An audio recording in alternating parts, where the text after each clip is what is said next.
Welcome to Plus One Forward, the podcast powered by the apocalypse, where we talk about tabletop role-playing games using or inspired by the Apocalypse engine. I'm your MC, Rich, and I'm joined by my guest, Chris Longhurst of Certain Death Publishing. Hey Chris, welcome to the show.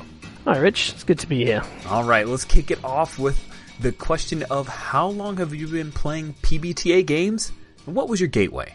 Well, my gateway was Dungeon World. I first picked that up before I ever knew that Apocalypse World's really a thing. I'd sort of heard of it, but post-apocalypse has never been my genre of choice. Sure. But then I was kind of dissatisfied with all of the extant versions of D&D, so I was looking for something to play D&D with, and then Dungeon World popped up, and I was like, oh, this is really good.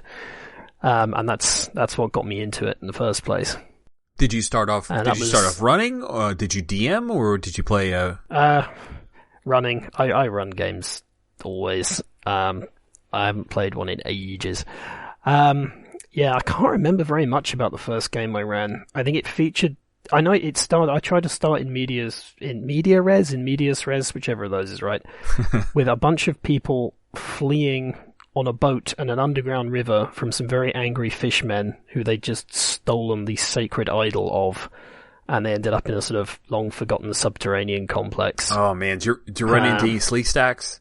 I don't know what a slee stack is. Oh man, no, I'm too old. I'm so old. Well, those who know will know. Raphael Chandler, if you listen to this, that was one for you, man. Okay. Awesome. Well, cool. Let's kick over here and read a Sitch, okay, Chris? All right, sure. Read a Sitch. So, Chris, I think you wanted to talk a little bit about the feeling of doing it wrong, right? Playing Apocalypse World and not knowing for sure if you've got things cooking right from a tone perspective. Is that right?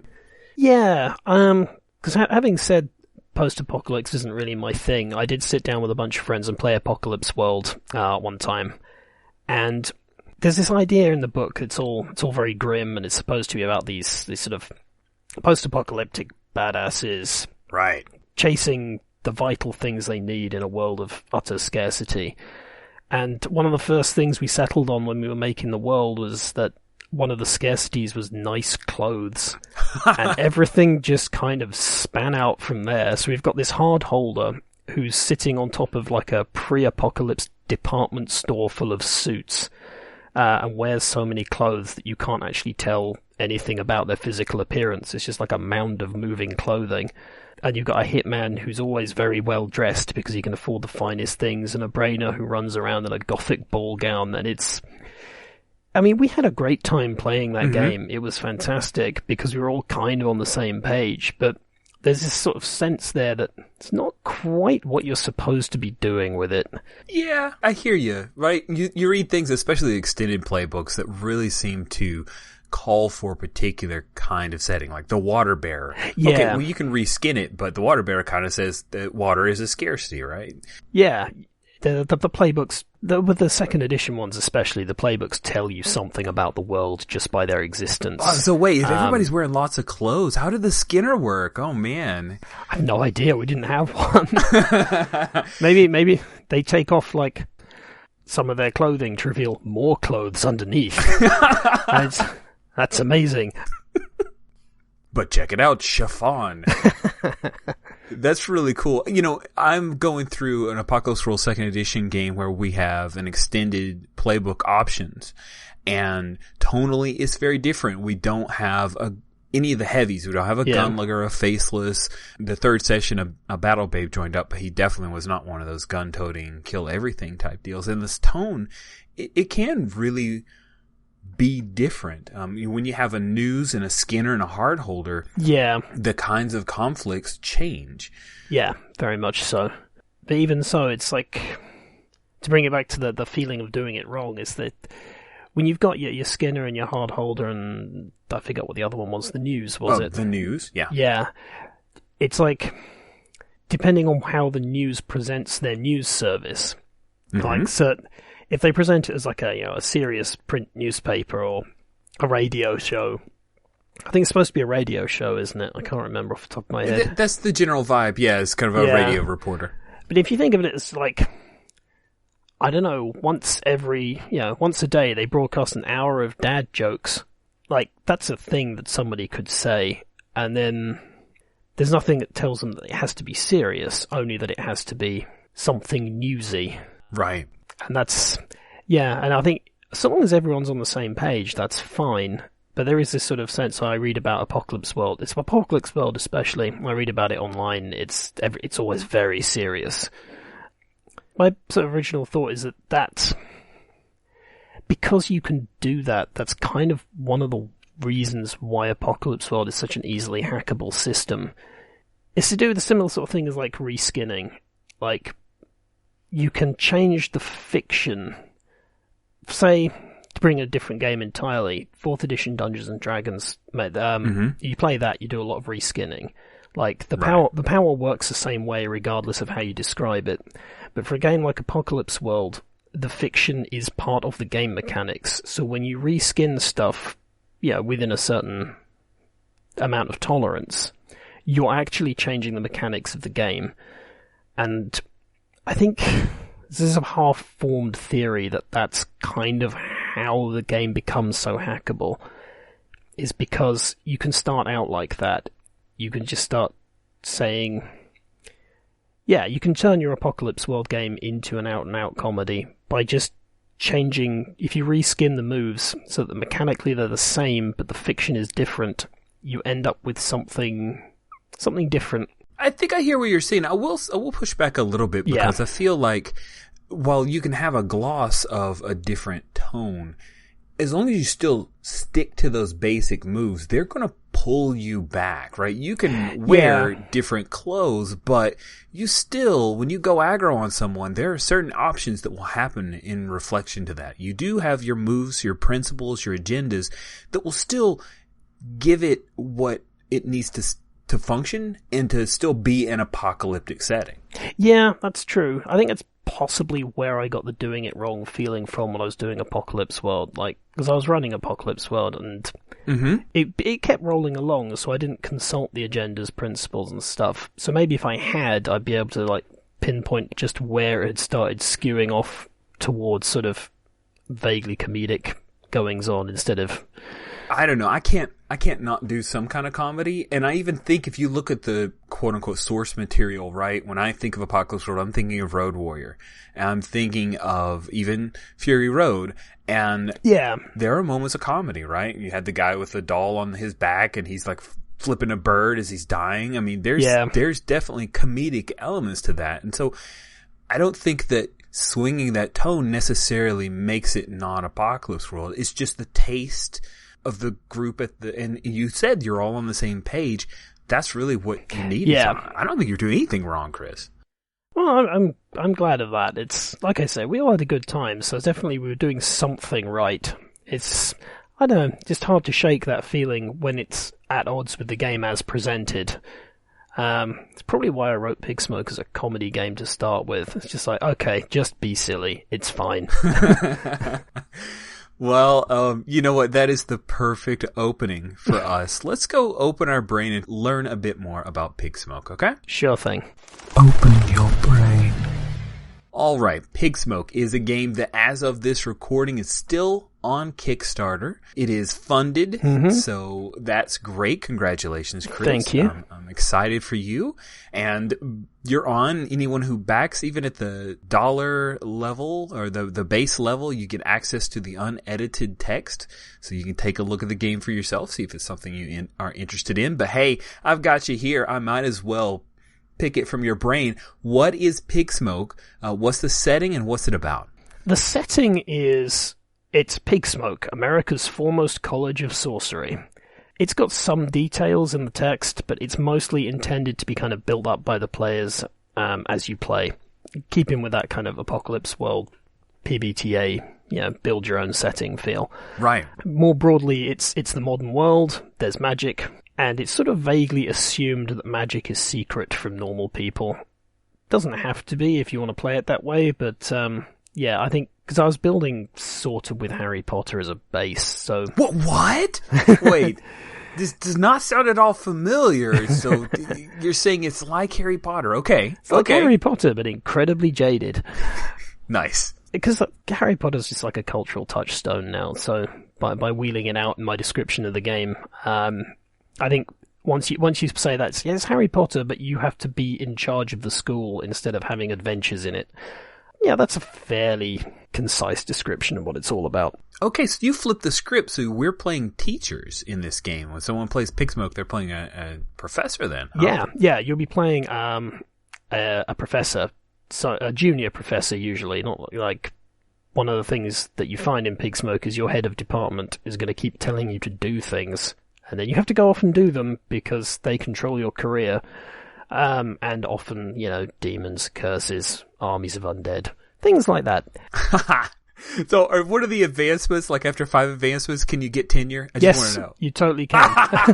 That's brilliant! That's pretty much the win condition. Like, the idea is to get tenure, sweet. and then you're sorted. Then you go on to playing your TA, if you want to keep going. Cool. Yeah, that's the basic setting. I love it. So, what mechanics of Pigsmoke are different from Apocalypse World? The main mechanical difference... So, I've changed all the moves and stuff. As you do when you do one of these things. Mm-hmm. The main mechanical difference is that it uses advantage and disadvantage instead of +1 or -1 forward. Tell me, what does this mean in Pigsmoke, advantage and disadvantage? What it means is sometimes you'll be said to be rolling with advantage. And that means instead of rolling 2 dice and adding your stat to it, you roll 3, take the best 2, and add your stat to that. Nice. I like that. Yeah, disadvantage is the opposite. You roll 3 dice, you take the worst 2, and add your stat to that. I find it's a neater system than clocking up a lot of +1 bonuses, and it makes the probabilities a lot easier to kind of work out ahead of time, because you know that no one's going to be rolling with more than +2, I think, in this game. So you have a much better idea of the amount of success and failure people are likely to see. So you're still rolling off of a stat. Yes. It's just, if you have advantage, you're rolling 3 and keeping 2. Yep, that's exactly how it works. That's pretty clever, I have to say. Yeah. I am.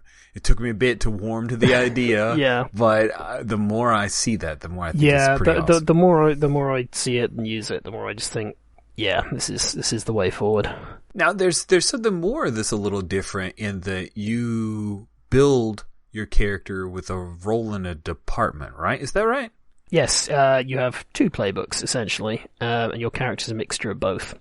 When I first wrote Pigsmoke, all you had was a department, and one of the first bits of feedback I got was that, while that was neat, maybe I should write playbooks that are about dramatic roles, rather than sort of the type of magic you use. And I thought it was a good idea, so I did, but I didn't want to throw out all the other stuff, so I kept that as well. It also, by having a role and a department, it opens up the possibility to play... All of you could be members of one department. That's kind of cool. Yeah, it kind of gives you a sort of an incentive to work together, or possibly against each other, depending on departmental politics, things like that. I couldn't fit all the sort of concepts that I wanted to fit in just kind of one playbook per person, if you see what I mean. Mm-hmm. Yeah. I like the idea that you can be a politically savvy person with your role, but you can be politically savvy in the department of mind-bending, or in the department of elements, which kind of means slightly different things, or possibly the same thing, depending on how you play it. Cool. With a role and a department, I would imagine you've got a bevy of moves. So think through all of them. Yep. 6 moves. What is your 6? Wait, so how many per? So how many... There's 6 moves per department, 6 moves per role, 6 of each. So it's 12 times 6, 72, plus the basic ones. Wow. All right. So we got a lot to choose from. Yeah. What is your favorite move and why? It's difficult to choose between I pared it down to 2 from the Git playbook. I like My Door Is Always Closed because, at least slightly because I'm really proud of the name. But I think it captures it's a move that means that when the Git is in his office with the door closed, no one dares come in, except your head of department and the dean. And I think that captures... It captures a slice of the Pigsmoke style, in that you can be this professor who is so comedically intimidating that when you're in your office with the door closed, no one will open it, not for anything. unless it's, Dean, who may just be a guy or maybe an otherworldly force that happens to run the university. I think the other move I like from the Git playbook is rather more serious, which is, it's called a very efficient monster. And what it means is that in Pigsmoke there are things called time-consuming actions. Mm-hmm. They take, basically, you're allowed one of those every week. And they let you do things like research topics, occasionally other stuff, depending on what playbooks you pick up. Right. A very efficient monster lets you do an extra one of those if you reduce someone to tears first. That's the trigger for it. Okay. I'm quite pleased with the way that works out, because it provides a really nice benefit if you trigger it. But for the MC, that's story fuel, because this person has just reduced someone else to tears, and that means it tells you something about the character, and it also gives you a hook to hang a revenge story on, or consequences, or something. I like it, and I like that it's an indirect effect. I love the moves where it's like, well, I can do this thing, but then the GM or MC... Wait, do we call it an MC? What's your name for the... It's an MC in Pigsmoke. I keep referring to it as GM because I always call everything a GM, regardless of what I'm playing. It's quite all right. just checking. Everybody has different names, so... Yeah. So the GM can have a reaction immediately towards the move, but it also sets up, like you said, it's story juice, something that is a little bit longer tail. That's really cool. I like it a lot. Okay, you got me pretty excited here, Chris. You could get this to the table, maybe act under fire here? Yeah, we can give that a go. Fantastic. It is time to act under fire. All right, here we are, acting under fire. I get a chance to play some Pigsmoke with Chris. I'm so excited. I'm going to play Dr. Plussie, who is a rock star role. He happens to be part of the department known as the Life or Death Department, which is absolutely not necromancers. Yep, definitely right? not necromancers. Okay, so what do we need to do? How are we going to set this up? Okay, well, I wrote a love letter for Dr. Plussie, which I can read or you can, depending on how you want to do it.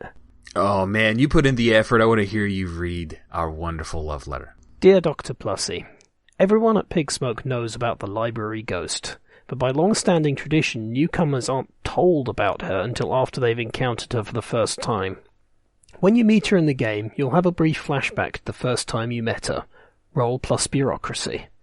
On a 10 plus, choose 1. On a 7 to 9, choose 2. On a miss, you get all 3. Yikes. The 3 options are: you were doing something you shouldn't do, you were somewhere you shouldn't be, or you learned something you shouldn't know. And depending on which you pick, I'll tell you what happened. Regards, your MC, which would be me. All right. So, what's happened is, it's the start of a new term, and the library is closed. The head librarian, Eric Chevalier, has closed the library, citing the library ghost as a problem. She's gone off the rails, he says. She's messing everything up, she's dangerous, and until he can bring her sort of under control somehow, no one's to go in the library. And the head of the Department of Life and Death is Dr. Heinrichs, who's a floating skull covered in runes that sort of drifts around in a cloud of ice and shadow. He's floated into your office and decided that it's going to be your job to fix this, because it's going to look good for the department. And also it's good to have the library open, but mainly it's going to look good for the department if you can do something about this rampaging ghost. Ghost? Life or Death Department? That's right up our alley. Dr. Heinrichs, don't you worry about it. I've got this under control. Yes, I'm sure you have. Sort of skull floats around a bit. 2 little lights in his eye sockets staring at you. Cool. Okay, well, I'll close up my dapper briefcase. Yep. That has my grimoire and other accoutrements, my little wand inside, and head out towards the library. It's a nice sunny day, really. Yeah, it's not the sort of day you'd normally associate with investigating a haunted library, but the weather does what it does. So, the Pigsmoke Library, everyone knows where it is. It's one of the biggest buildings on campus. You need to know where it is to study there. It's one of these sort of American becolumned things. It's maybe kind of vaguely Roman, a bit Greek. It's got a lot of columns, that's what people know. And a big dome on top, and a second smaller dome off to the side, because one dome is not enough domes. I love this. I love this library. But yeah, it's all closed up. You can see, like, there's sort of movement in one of the offices on the ground floor. But apart from that, like, the foyer is all dark. There's no one in there. There's a big sign on the door saying library closed because of dangerous ghost.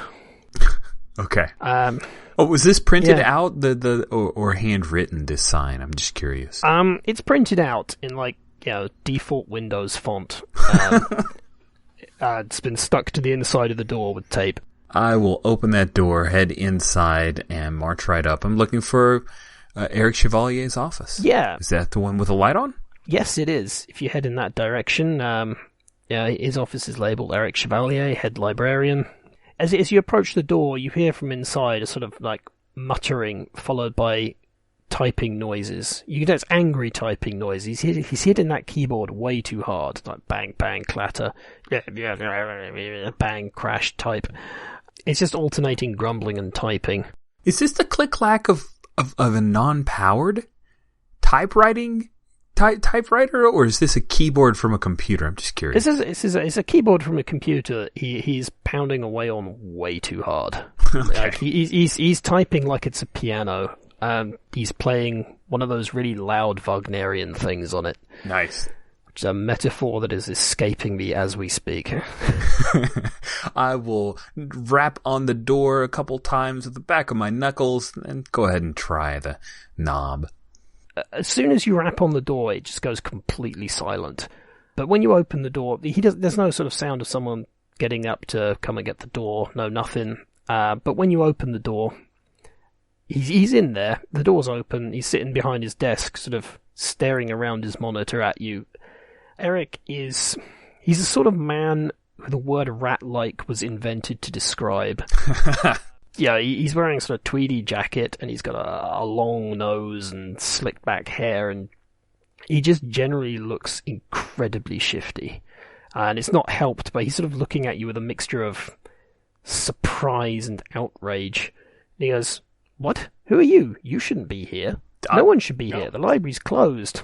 Well, the library's closed because you've got a problem with Library Ghost. Yes. I'm Dr. Plussie, and I can't believe you don't recognize me, Eric. We were at the mixer at the start of term. I'm from the Life and Death Department. Dr. Heinrichs sent me over to take care of this little problem with the Library Ghost. I didn't ask for any help. You didn't, and yet we're still here because we want to make sure the library is open.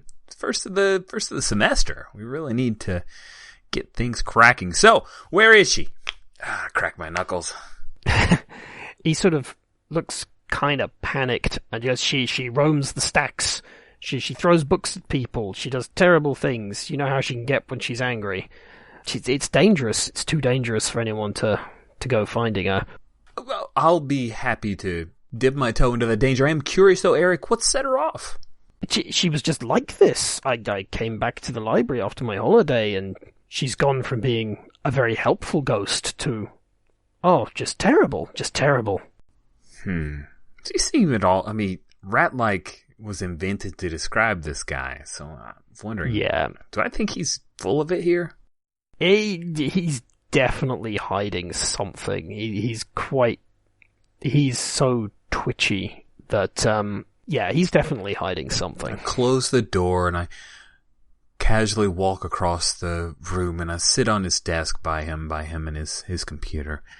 Eric, it's just the two of us. I'm just here to get this taken care of. Are you telling him what you think he wants to hear? I'm trying to manipulate him to tell me what is really going on. You do that in Pigsmoke by you flatter them, you tell people what they want to hear. Gotcha. So if you're trying to, if you think he wants to hear about, your helpfulness, that maybe you could help him out. Gotcha. Then you can make a roll on that and see if you can manipulate him that way. Eric, you know that the kids here need to be enlightened by the books that you provide. And that's not going to happen until we take care of this. So help me help you.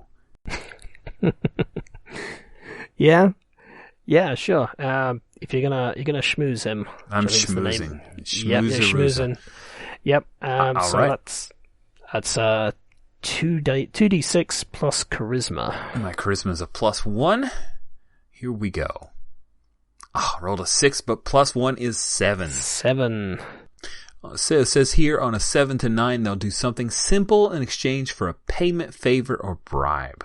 Okay. What would you like him to do for you? Like a simple task that... I need him to tell me the truth. What has set off the library ghost? I think he knows. Okay. He doesn't know what set off the library ghost, but he could tell you something that might help. Yeah, he's going to kind of try and rope you in, I think. Try and involve you in his scheme.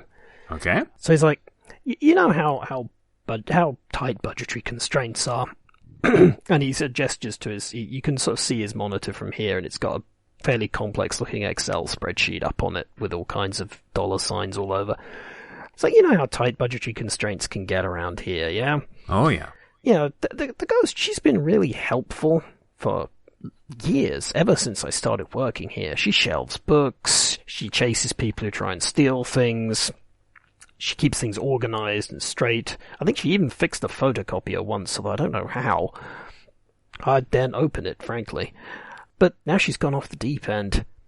I really don't know why, but I don't have enough staff. I don't have enough people to operate the library without her. He sort of like points at his big sheet of things and I need to get some more employees in a hurry. Do you know anyone who's looking for a job in a library and is currently out of work?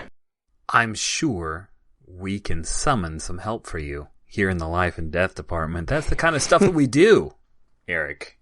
Yes. I've heard stories. I've seen Dr. Heinrichs about the place. Right. What were you thinking? Oh, I'm thinking that as long as they are continuous repetitive tasks, such as filing books away, then I can bring a few interns in to do that work for you, as long as you don't mind occasionally they work after hours because of the smell. You can see him light up at the thought of employees he doesn't have to pay. He's like, yeah, that sounds good. How can you arrange this for me? We'll worry about that once we've taken care of this library ghost, Eric. So let's get cracking on that. Yeah, we do need to do something about her. Look, she just hangs around by the computers. I don't know what she's doing. Every time I go near there, she just glares at me. No conversation. She just glares and you decide not to push the issue. Is that how it's worked so far, Eric? You've met her. I daren't push past that glare. Well, I think it's time to dare now. All right. You stay here. Keep working on your spreadsheet. I'll be back shortly. That sounds like a great division of labor to me. He's very pleased with this arrangement. Yeah. And then I'm going to head out. Okay. Of course, me having eyes and ears within the library is definitely going to be beneficial for me down the road. Yeah, that's true enough, isn't it? Mm-hmm. So I'm going to head towards the computer banks. Yep. And see if I can find our library ghost. True enough, she's kind of hovering in front of one of the computers. She's, she looks kind of like a sort of 18th, 19th century schoolmistress, like a very severe dress that trails off into nothing as it reaches the floor, hair up in a tight bun, and like a little pair of half-moon spectacles that she can stare over at you. And as you approach, she sort of looks up from the screen and gives you that sort of schoolmistress librarian glare. I believe that this is about the time for that love letter roll. Oh my, all right. Bureaucracy. Bureaucracy. Well, it turns out it's Plussie that I have a +1 and everything, so I'm super kind of good at most things.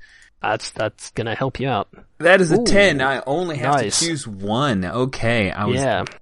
I'm going to choose, I was doing something I shouldn't be doing, which, I do look young, but this was before easy scanners. I I photocopied a number of books that were a little photosensitive because I needed those notes, and I just didn't have time to stay here in the library to study. I had a party to go to.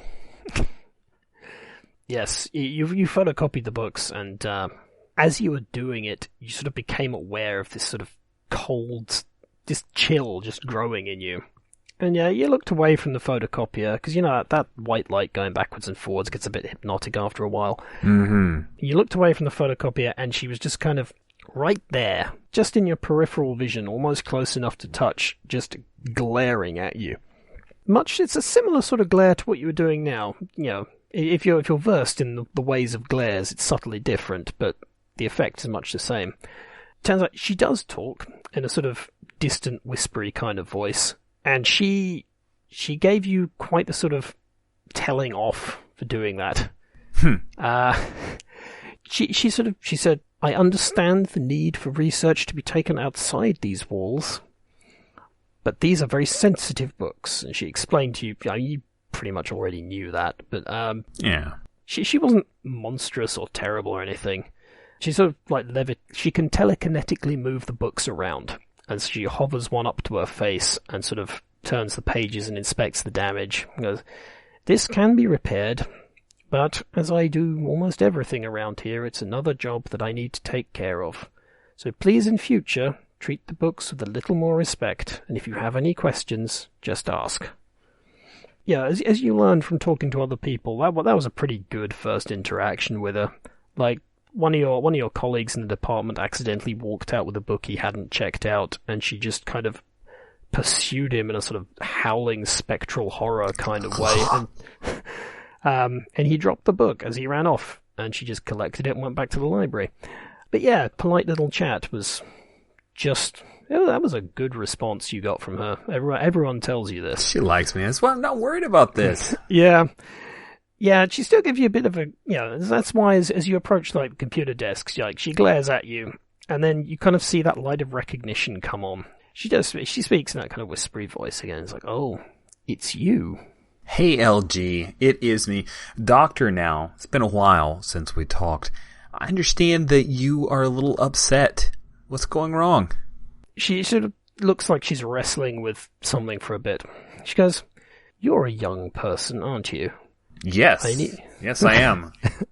"I need advice about young person things." "Ask away. I'm an open book, as it were." She sort of beckons you over to come and look at the computer she's working on, or staring at, assuming you sort of go over to take a look. I move over, my hand on the back of the chair, tantalizingly close to touching her corpus, but not quite. Yeah, she is on OkCupid. She's got a profile on everything. And she's like, "I can't seem to attract anyone on this website." You're looking over her shoulder, it's like she's not in any of the photographs. The whole thing's written in kind of old English. Well, it's not even old English. Yeah, forget that. It's kind of an archaic set of phrasing. It's really not a very good dating profile at all.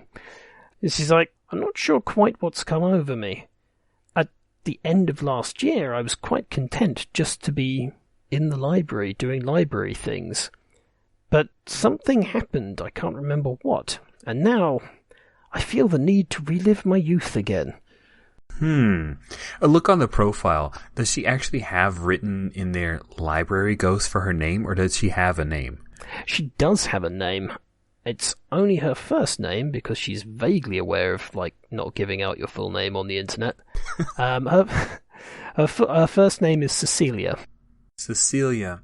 Whatever has awakened these feelings in you, you should not hide from it. Learning is what this college is all about. However, you are preventing other young children from learning. Why don't I help you complete this profile so that you will be able to attract the attention of other folks who are spectrally minded, and you maybe you let the students, we can open the library back up. What do you think? Let's see. I think you're schmoozing her again. Yeah, it seems to be my my methodology. You seem to be leaning towards that. That's fine. That's fine. That's what the move's there for. Here we go. That is an 8 that I've rolled plus 1 of a 9. 9. So that's a small favor in exchange for a small favor. That'll work. That's fine. She sort of turns to you and goes, "You'd really help me with this? You know how to attract people on these websites?" Cecilia, I've been married 5 times. I know how to attract people on these websites.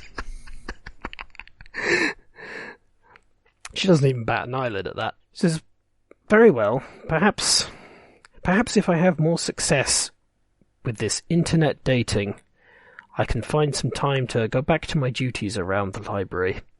She sort of looks around and goes, "It has gotten awfully cobwebby, hasn't it?"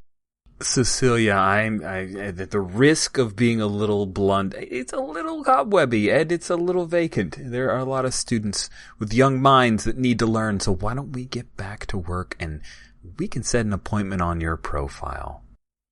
"This sounds like a good deal," she says. She sort of floats over to the side so you can get at the keyboard. "And besides, I suspect you type faster than I do." Yes. Cool. So it looks like we worked it out, right? Is that? Yeah, pretty much. But there's a little more going on than that, but I think I've accidentally created something that might spiral off into a whole big thing. Cool. I know where her new lease on life has come from and all the rest of that. Oh, yeah. I'm very curious about that. But that was fantastic. Chris, thank you so much for coming on and talking to me about Pigsmoke. I really appreciate it. That's quite all right. Thank you.